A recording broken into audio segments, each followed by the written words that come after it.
Mga idol at kabayan, mas lalong umiinit ang mga kaganapan sa pagitan ng Israel at Palestine. Pumasok na sa eksena ang bansang United Arab Emirates at mukhang seryoso ito na putulin ang mga pamumuhunan at proyekto para sa Hamas kapag nagpatuloy ang kaguluhan. Ang Prime Minister ng Israel ay nagbigay ng kanyang talumpati matapos manawagan ang Hamas na mag-unite ang Iran at Saudi upang labanan ang Israel. Prime Minister ng Israel binalaan ang mga bansang lalo-lalo na sa gitnang silangan na huwag sumali sa sigalot na ito dahil handa ang bansang Israel na depensahan ang sarili at umatake. Nagpasalamat din ang Israel sa Amerika at sa mga bansa sa Europa bilang pagpapakita ng suporta sa Israel. Yan ang ating tatalakayin sa vlog episode na ito dito lang sa Good News Philippines. I-like ang video, mag-subscribe, mabilis lang ito. Promise!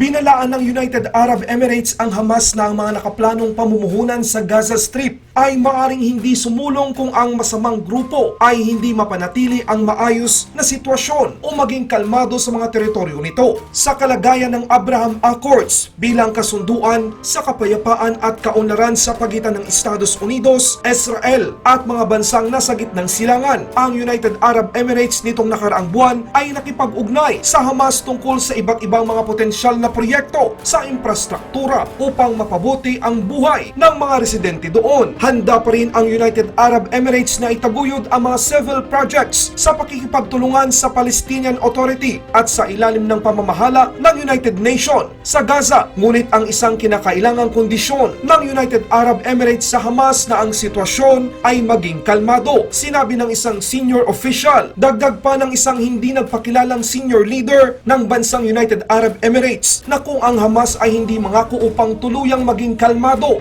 mas mapapahamak ang mga residente ng Gaza Strip at lalo itong magdurusa. Dapat maunawaan ng mga pinuno nito na ang kanilang mga patakaran ay siyang nakakasakit sa mga tao sa Gaza. Ang mga kasunduan na Abraham Accords na pinangungunahan na gawing normal ang relasyon sa pagitan ng Israel at maraming mga bansa kasama ang United Arab Emirates ay hindi nagustuhan ng mga pinuno ng Palestinian at tinawag pa nila itong isang pagtataksil. Ano ba itong Abraham Accords? Ang Abraham Accords Declaration ay isang kasunduan sa pagitan ng bansang Estados Unidos, Israel, Bahrain, United Arab Emirates, Morocco at Sudan na kinikilala ang kahalagahan sa pagpapanatili at pagpapalakas ng kapayapaan sa gitnang silangan at sa buong mundo batay sa pag-unawa sa isa't isa at pagkakaroon ng buhay, pati na rin ang paggalang sa dignidad ng tao at kalayaan, kabilang ang kalayaan sa relihiyon. Mga idol at kabayan, alam nyo ba na nanawagan ang Hamas na mag-unite ang bansang Iran at Saudi Arabia para suportahan ito laban sa Israel? Baka nakalimutan ng Hamas na pinaplansya na ng Estados Unidos ang kaparehong kasunduan, ang kapayapaan para sa Israel at Saudi Arabia. Sa puntong ito, alam na natin kung sino nga ba talaga ang may pasimuno ng kaguluhan at sigalot sa pagitan ng Israel at Palestine sa kasalukuyan. Si Israeli Prime Minister Benjamin Netanyahu nagbigay ng babala sa mga bansa, lalong-lalo na sa Middle East, na iwasan at huwag sumali sa sigalot ng Israel at Hamas dahil handa ang bansang Israel na depensahan ang sarili at umatake. Nagpasalamat din ang Prime Minister sa mga bansang sumusuporta sa bansang Israel, lalo na ang Estados Unidos at ang mga bansa sa Europa. Pakinggan natin ang matapang na pahayag ng Israeli Prime Minister na si Benjamin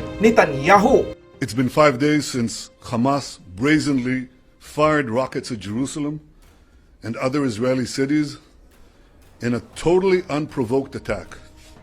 This past week, millions of Israelis were forced into bomb shelters as missiles rained down on our cities.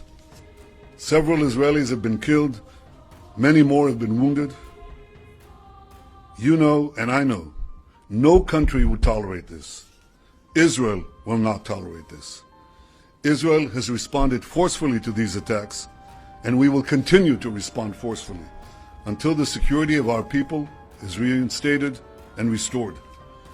We've eliminated dozens of Hamas terrorists and taken out hundreds of terrorist sites, including missile launchers and buildings that Hamas used to plan and perpetrate these attacks. 2 nights ago, Israel also seriously degraded the terror infrastructure of Hamas. We knocked out part of the vast subterranean tunnel network that Hamas uses to attack Israel. I want to remind the world that in firing on our cities, Hamas is committing a double war crime. They're targeting our civilians and hiding behind Palestinian civilians, effectively using them as human shields.